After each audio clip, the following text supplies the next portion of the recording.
स घोषोढार्तराष्ट्राणां हृदयानि व्यदारयत्। नभश्च पृथिवीं चैव तुमुलो व्यनुनादयत्। एवं व्यवस्थितां दृष्ट्वा धार्तराष्ट्रान् कपिध्वजः प्रवृत्ते शस्त्रसम्पाते धनुरुद्यम्य पाण्डवः। ऋषिकेशं तदा वाक्य मिदमाह महीपते।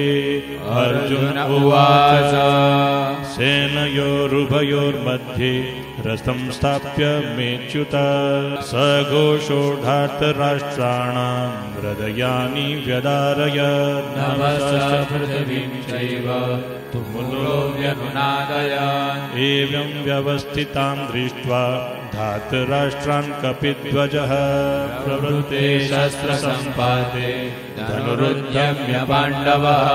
ऋषिकेशं तदा वाक्य मिदमाह महीपते। अर्जुन उवाच सेनयोरुभयोर्मध्ये रथं स्थाप्य मेच्युत।